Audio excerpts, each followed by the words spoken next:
मैं Amit sir Prayagraj academy के YouTube channel पर आप सभी का स्वागत करता हूं। आज हम संविधान के बारे में अध्ययन करेंगे और जानेंगे कि संविधान में किन किन चीज़ों का उल्लेख किया गया है। जैसे संविधान में दो चीज़ों के बारे में अध्ययन किया जाता है, जैसे व्यक्ति और व्यक्ति के बीच के संबंधों का अध्ययन संविधान में किया जाता है। हम ये जानते हैं कि संविधान द्वारा व्यक्ति और व्यक्ति के बीच में क्या संबंध होता है, इसको सुनिश्चित किया जाता है। साथ ही अगले चरण में हम देखते हैं कि व्यक्ति और राज्य के बारे में चर्चा की गई है। हम ये जानते हैं कि राज्य क्या है और व्यक्ति क्या है, व्यक्ति और राज्य के संबंध कैसे हैं, राज्य और व्यक्ति के संबंध किस प्रकार हैं, इन दोनों का भी अध्ययन किया जाता है। तथा इन सारी चर्चाओं के बाद सर्वाधिक उल्लेख इन चीज़ों का किया गया है। संविधान में सरकार के विविध अंगों, सरकार के मुख्यतः 3 अंग होते हैं। 3 अंगों में सरकार के पहला अंग कार्यपालिका, दूसरा अंग विधायिका और तीसरा अंग न्यायपालिका होती है।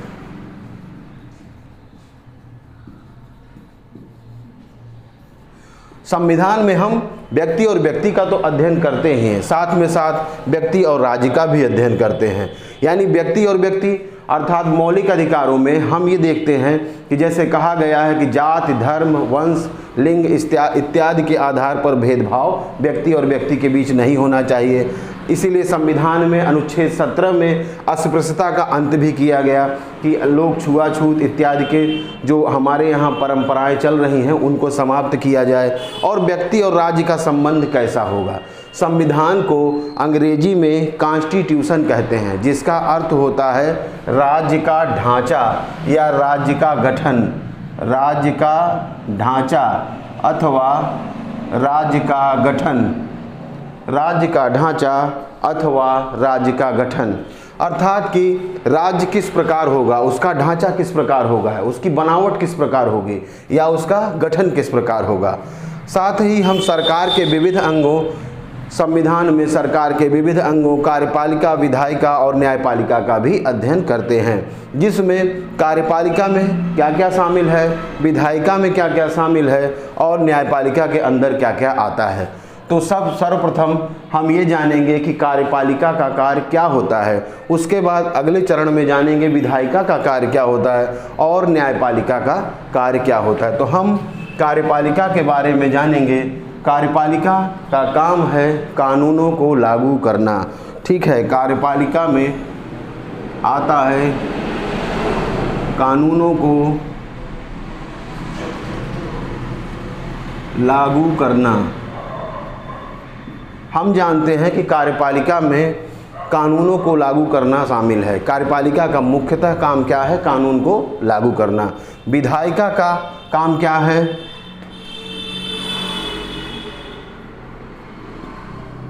कानूनों को बनाना। इसीलिए संविधान में कहा गया है कि संसद कानून बनाने वाली सबसे बड़ी संस्था है। और न्यायपालिका का काम है कानूनों की व्याख्या करना, कानूनों की व्याख्या करना। अर्थात हमने देखा कि सरकार के जो 3 अंग हैं उनका मूलतः काम क्या है, कार्यपालिका, विधायिका और न्यायपालिका। कार्यपालिका में कानूनों को लागू करना, विधायिका में कानूनों को बनाना और न्यायपालिका में कानूनों की व्याख्या करना। इन चीज़ों के बारे में हम अध्ययन करेंगे। तो हम ये जानेंगे कि कार्यपालिका में क्या क्या शामिल है, विधायिका में क्या क्या शामिल है और न्यायपालिका के अंदर क्या क्या आता है। ठीक है, तो सर्वप्रथम कार्यपालिका के लिए, कार्यपालिका में भारतीय संविधान के अनुच्छेद 52 से लेकर 78 तक में, भारतीय संविधान के अनुच्छेद 52 से लेकर 78 तक में संघ की कार्यपालिका का उल्लेख किया गया है कि संघ की कार्यपालिका में क्या क्या शामिल है। यानी भारतीय संविधान के अनुच्छेद 52 से लेकर 78 तक में यह प्रावधान किया गया है कि कार्यपालिका में क्या क्या शामिल है। तो कार्यपालिका में सर्वप्रथम राष्ट्रपति आता है। कार्यपालिका के अंदर सर्वप्रथम राष्ट्रपति आता है। दूसरे नंबर पर उपराष्ट्रपति आता है, उपराष्ट्रपति आता है। और तीसरे नंबर पर प्रधानमंत्री प्लस मंत्रिपरिषद, प्रधानमंत्री एवं मंत्रिपरिषद, मंत्रिपरिषद। और अंत में महान न्यायवादी, महान न्यायवादी, जिसे हम अटॉर्नी जनरल भी कहते हैं। यानी संघ की कार्यपालिका में कुल इतने लोग शामिल होते हैं। अनुच्छेद 52 से लेकर 78 तक में राष्ट्रपति, उपराष्ट्रपति, प्रधानमंत्री एवं मंत्रिपरिषद तथा महान न्यायवादी। अर्थात कार्यपालिका यानी संघ की कार्यपालिका में कौन कौन शामिल है, तो मूल रूप से राष्ट्रपति, उपराष्ट्रपति, प्रधानमंत्री, मंत्रिपरिषद और महान न्यायवादी, जिनका कार्य है कानूनों को लागू करना। अर्थात कानून जो बनाया जाता है सदन द्वारा उसे लागू करना। इसीलिए कहा गया कि संविधान का अर्थ यह भी है कि संविधान जीवन का वह मार्ग है जिसे राज्य ने अपने लिए चुना है। यानी संविधान जीवन का वह मार्ग है जिसे राज्य ने अपने लिए चुना है। ठीक है, तो हमने जाना कि संविधान में हम व्यक्ति और व्यक्ति के संबंधों को सुनिश्चित किया जाता है, उसके आगे व्यक्ति और राज्य के संबंधों को सुनिश्चित किया जाता है, तथा सरकार के विविध अंगों कार्यपालिका, विधायिका और न्यायपालिका के संबंधों को सुनिश्चित किया जाता है, जिसमें कार्यपालिका का कार्य है कानूनों को लागू करना, विधायिका का काम है कानून बनाना और कानूनों की व्याख्या करना न्यायपालिका का कार्य है। तो हमने जाना कि संघ की कार्यपालिका भारतीय संविधान के अनुच्छेद 52 से लेकर 78 तक में इसका प्रावधान किया गया है। और अगर भाग पूछ ले तो भाग भारतीय संविधान का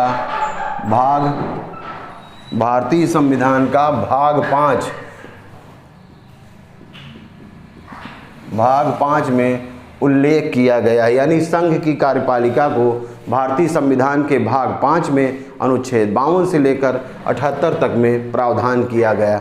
अब बात करते हैं विधायिका क्या होती है और विधायिका में क्या क्या चीज़ें शामिल होती हैं।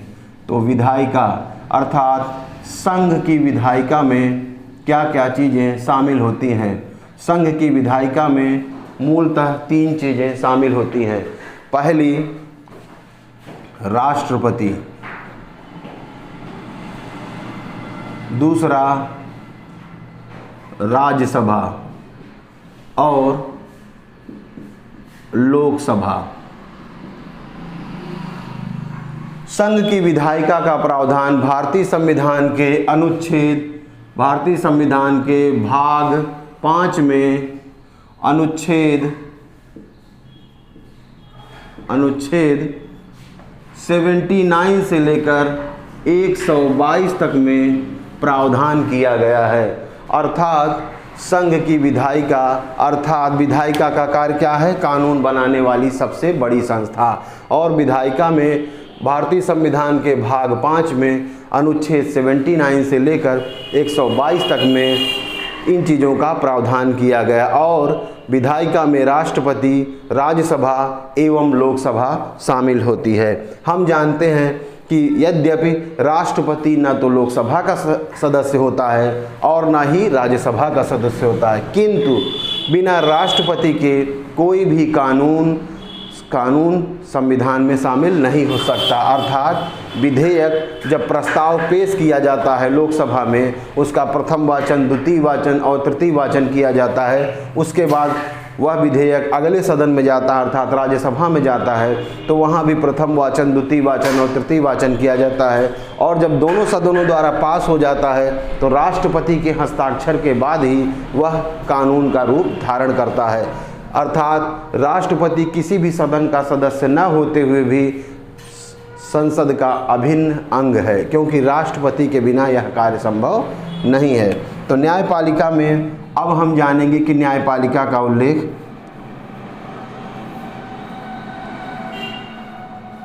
भारतीय संविधान में संघ न्यायपालिका का उल्लेख भाग 5 में किया गया है।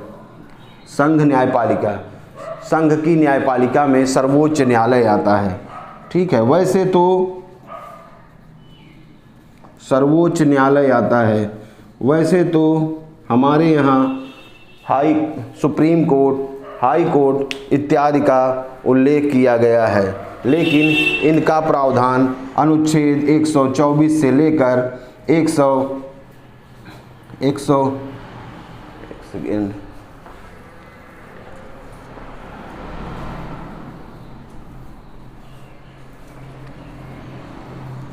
124 से लेकर 147 तक में प्रावधान किया गया है।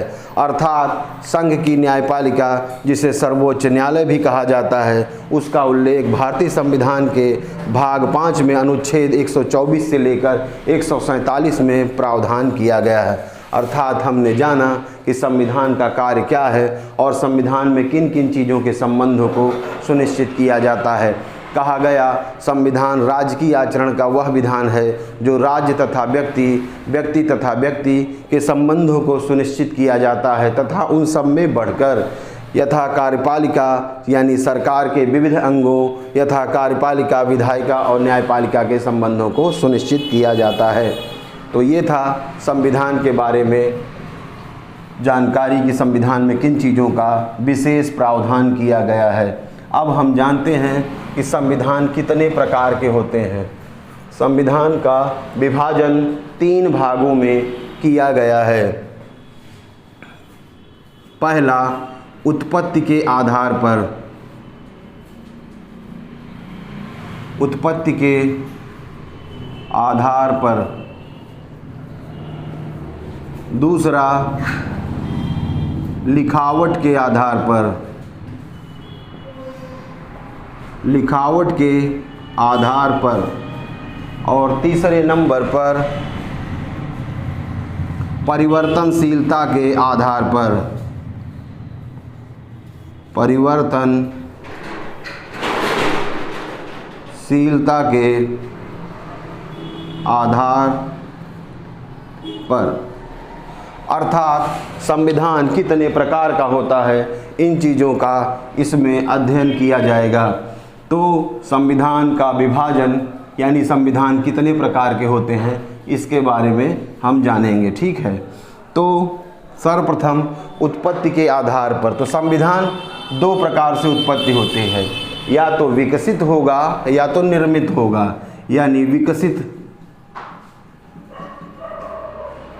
होगा या निर्मित होगा, विकसित होगा अथवा निर्मित होगा। यानी संविधान की उत्पत्ति किस प्रकार से हुई है, विकसित संविधान और निर्मित संविधान। तो विकसित संविधान उस संविधान को कहते हैं जो कि विकास हुआ हो, अर्थात वह संविधान जो कि परंपराओं, रीति रिवाजों इत्यादि के आधार पर और न्यायालय के निर्णयों के आधार पर उसका विकास होता रहता है। इसका सबसे अच्छा उदाहरण ब्रिटेन का संविधान है। ब्रिटेन का संविधान है, ब्रिटेन का संविधान है। इसका सबसे अच्छा उदाहरण ब्रिटेन का संविधान है। और निर्मित संविधान का अर्थ होता है उसे किसी संविधान सभा द्वारा एक निश्चित समय में निर्मित किया गया है। यानी एक संविधान सभा बनाई गई होगी और उससे क्या कहते हैं, संविधान बनाया गया होगा।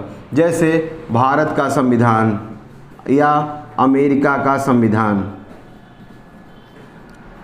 हमने देखा विकसित का अर्थ होता है कि निरंतर उसका विकास होता रहता है। निर्मित का भी विकास होता है, लेकिन निर्मित संविधान का विकास तब होता है जब वह एक संविधान सभा द्वारा बनाने के बाद फिर उसके बाद उसमें जब संशोधन किए जाते हैं तो वह संविधान निरंतर विकसित होता रहता है। लिखावट के आधार पर भी संविधान के 2 प्रकार हैं।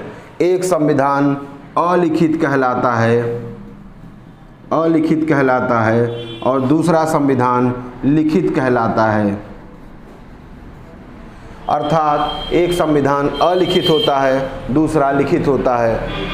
अलिखित संविधान उस संविधान को कहते हैं जिसके अत्यधिक प्रावधान अलिखित होते हैं, परंपराओं, रीति रिवाजों, न्यायालय के निर्णयों से निरंतर निर्मित होते रहते हैं, अर्थात पूर्णतः संविधान लिखा नहीं होता है। और लिखित संविधान एक संविधान सभा द्वारा बनाया जाता है और निश्चित समय में उसका पूर्णतः उल्लेख किया गया होता है और संविधान के प्रत्येक प्रावधान उसमें लिखे रहते हैं। अर्थात संविधान एक अलिखित होता है और लिखित होता है। अलिखित का सबसे अच्छा उदाहरण ब्रिटेन का संविधान है। ब्रिटेन का संविधान अत्यधिक भाग उसका परंपराओं, रीति रिवाजों पर आधारित है, जबकि लिखित संविधान जिसके सारे उपबंध लिखे होते हैं, इसका सबसे अच्छा उदाहरण अमेरिकी संविधान है। अमेरिकी संविधान है और परिवर्तनशीलता के आधार पर भी संविधान को दो भागों में बांटा गया है। परिवर्तनशीलता अर्थात कठोर संविधान या लचीला संविधान।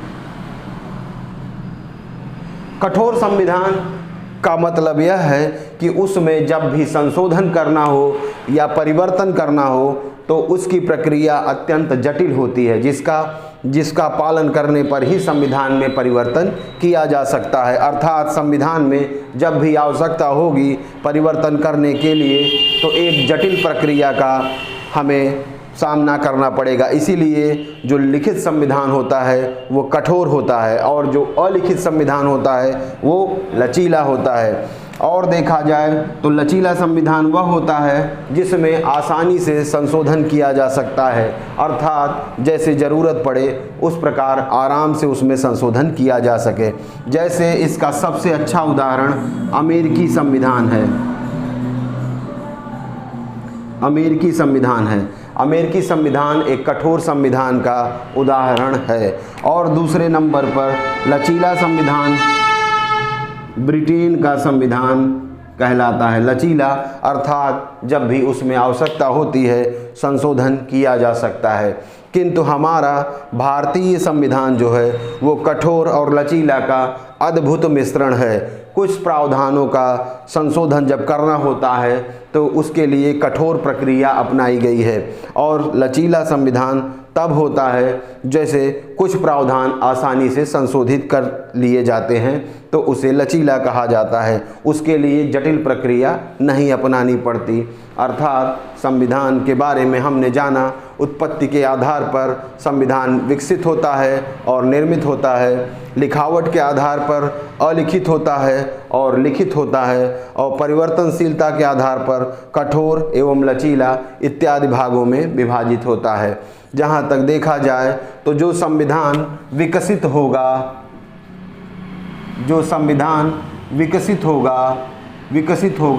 वह संविधान अलिखित होगा और जो संविधान विकसित और अलिखित होगा वह क्या कहते हैं, लचीला भी होगा। अर्थात जो संविधान विकसित होगा वो अलिखित होगा और लचीला होगा, अर्थात ब्रिटेन का संविधान। और दूसरे नंबर पर जो संविधान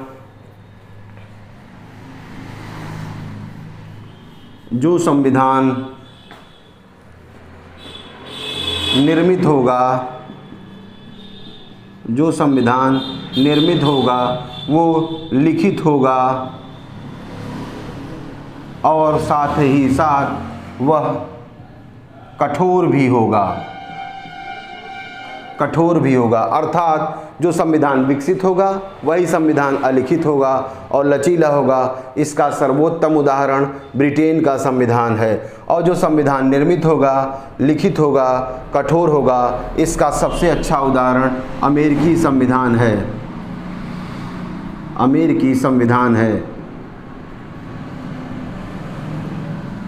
हमने जाना कि संविधान कितने प्रकार से विभाजित है और उनके क्या क्या उल्लेख हैं। अब संविधान के बारे में कुछ महत्वपूर्ण तथ्य जान लेते हैं। विश्व में सर्वप्रथम अगर संविधान का कहीं सृजन किया गया, यानी संपूर्ण विश्व में अगर कहीं संविधान का सृजन किया गया, तो वह देश ब्रिटेन कहलाता है।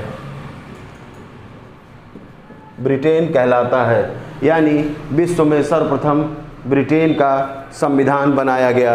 दूसरे नंबर पर अगर देखा जाए तो विश्व का सर्वप्रथम लिखित संविधान अगर बनाया गया तो वो अमेरिका में बनाया गया। अर्थात विश्व में सर्वप्रथम लिखित संविधान अमेरिका में बनाया गया। और अन्य महत्वपूर्ण तथ्यों में अमेरिका का संविधान विश्व का सबसे छोटा संविधान है। अमेरिकी संविधान में कुल 7 अनुच्छेद हैं। अमेरिकी संविधान में कुल 7 अनुच्छेद हैं। और देखा जाए तो विश्व का सबसे बड़ा संविधान भारतीय संविधान है, जिसमें 395 अनुच्छेद हैं। अर्थात हमने देखा कि विश्व का सबसे छोटा संविधान अमेरिकी संविधान है, जो कि कुल 7 अनुच्छेद हैं और 30 मिनट में पढ़ा जा सकता है। वहीं भारतीय संविधान विश्व का सबसे विशालकाय संविधान है, जिसमें कुल 395 अनुच्छेद हैं और कुल भाग 22 हैं और अनुसूचियाँ कुल 12 हैं। अर्थात ये हमने जाना कि विश्व में सर्वप्रथम संविधान कहाँ पे हुआ ना, तो लिखित अगर संविधान पूछेगा, परीक्षा में अगर प्रश्न पूछता है कि विश्व में सर्वप्रथम लिखित संविधान कहाँ हुआ बना, तो वो अमेरिका का बना। लेकिन अगर संसार को संविधान से किसी ने परिचय कराया तो वह देश था ब्रिटेन। ब्रिटेन को बहुत चीज़ों का जनक कहा जाता है। ब्रिटेन में ही संविधान का जन्म हुआ, ब्रिटेन में ही संसद का जन्म हुआ, ब्रिटेन में ही संसद का भी जन्म हुआ। अर्थात संसद से भी अगर विश्व को किसी ने परिचित कराया तो वो था ब्रिटेन था। और दलों का भी वहीं उत्पत्ति हुई। अर्थात विश्व को राजनीतिक दलों से अगर किसी ने सर्वप्रथम परिचित करवाया तो वह देश था ब्रिटेन। अर्थात हमने जाना कि विश्व का सबसे प्राचीन लोकतांत्रिक देश, जैसे कि अगर प्रश्न आता है परीक्षा में कि विश्व में सर्वप्रथम लोकतंत्र कहाँ आया, तो लोकतंत्र के बारे में हम जानते हैं कि लोकतंत्र की सर्वप्रथम उत्पत्ति एथेंस में हुई थी। अर्थात परीक्षा में जैसे प्रश्न पूछ लिया जाए कि संविधान में कि संविधानों के बारे में या लोकतंत्र के बारे में कि क्या प्रश्न बनाता है, जैसे प्रश्न बनाया कि अमेरिका का संविधान विश्व का सबसे छोटा संविधान है या बनाता है विश्व का सबसे बड़ा संविधान, तो भारतीय संविधान है। विश्व का सर्वप्रथम अलिखित संविधान तो ब्रिटेन का संविधान है और विश्व का सर्वप्रथम लिखित संविधान तो अमेरिकी संविधान है। ठीक है। और अगर लोकतंत्र, विश्व में सर्वप्रथम लोकतंत्र से किसी का परिचय हुआ तो वो एथेंस में हुआ। ठीक है, एथेंस में। और आज लोकतंत्र के भी कई सिस्टम हैं। लोकतंत्र 2 प्रकार के होते हैं। लोकतंत्र के बारे में थोड़ा सा हम जान लेते हैं। इसकी चर्चा हम अगले अध्यायों में करेंगे। तो लोकतंत्र कुल 2 प्रकार का होता है। जैसे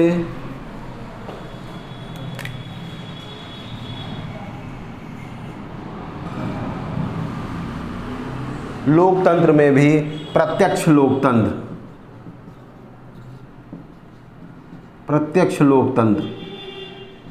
और अप्रत्यक्ष लोकतंत्र। लोकतंत्र 2 शब्दों से मिलकर बना है, लोक प्लस तंत्र। लोक प्लस तंत्र। लोक माने जनता, तंत्र माने शासन।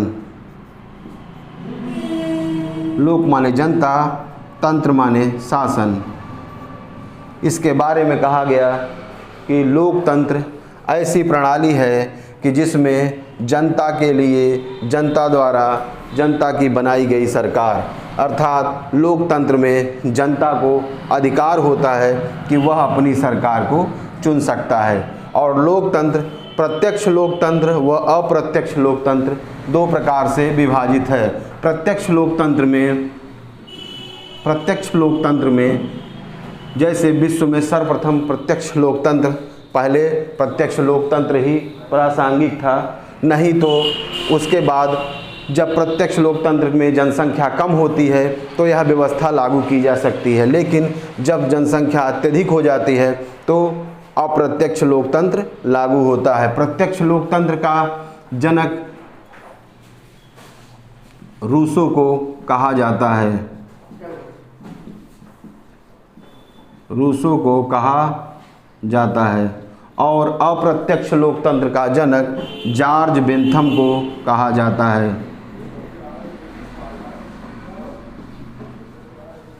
जॉर्ज बेंथम को कहा जाता है, अर्थात प्रत्यक्ष लोकतंत्र का जनक रूसो को कहा जाता है और अप्रत्यक्ष लोकतंत्र का जनक जॉर्ज बेंथम को कहा जाता है। प्रत्यक्ष लोकतंत्र अब अप्रासंगिक हो गया है क्योंकि विश्व में जनसंख्या निरंतर बढ़ती जा रही है, इसलिए अप्रत्यक्ष लोकतंत्र ही इस समय व्यवहार में शामिल है। यद्यपि आने वाले समय में टेक्नोलॉजी के आधार पर प्रत्यक्ष लोकतंत्र को जीवित किया जा सकता है। विश्व में सर्वप्रथम अगर देखा जाए तो अब प्रत्यक्ष लोकतंत्र लगभग अप्रासंगिक हो गया है, लेकिन आज भी स्विट्जरलैंड में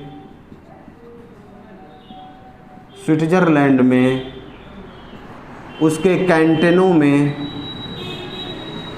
कैंटनों में आज भी प्रत्यक्ष लोकतंत्र चल रहा है और अप्रत्यक्ष लोकतंत्र संपूर्ण विश्व में चल रहा है। जैसे आज अप्रत्यक्ष लोकतंत्र भारत में भी चल रहा है। इसीलिए लोकतंत्र में जब जनता का शासन होता है तो इसके बारे में भी प्रश्न बनाया जा सकता है कि प्रत्यक्ष लोकतंत्र का जनक किसे कहा जाता है, तो रूसो को कहा जाता है और अप्रत्यक्ष लोकतंत्र का जनक जॉर्ज बेंथम को कहा जाता है।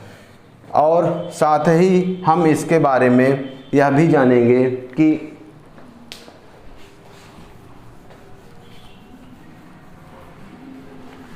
लोकतांत्रिक व्यवस्था में विश्व का सबसे शक्तिशाली लोकतंत्र किसको कहा जाता है। परीक्षा में प्रश्न पूछा था कि विश्व का सबसे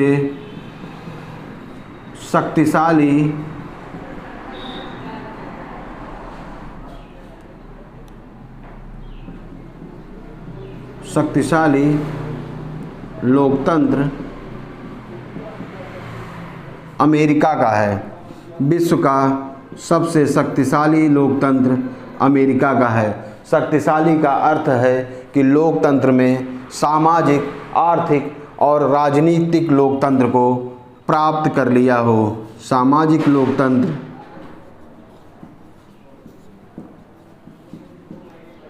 सामाजिक लोकतंत्र, आर्थिक लोकतंत्र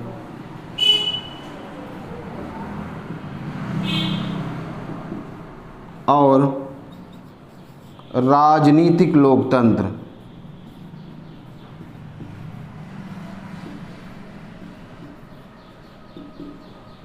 अर्थात जहाँ पर सामाजिक लोकतंत्र, आर्थिक लोकतंत्र और राजनीतिक लोकतंत्र तीनों को पूर्ण रूपेण प्राप्त कर लिया जाता है उसे ही विश्व का सबसे शक्तिशाली लोकतंत्र कहा जाता है। अर्थात विश्व का सबसे शक्तिशाली लोकतंत्र अमेरिका का है, जबकि विश्व का सबसे बड़ा लोकतांत्रिक देश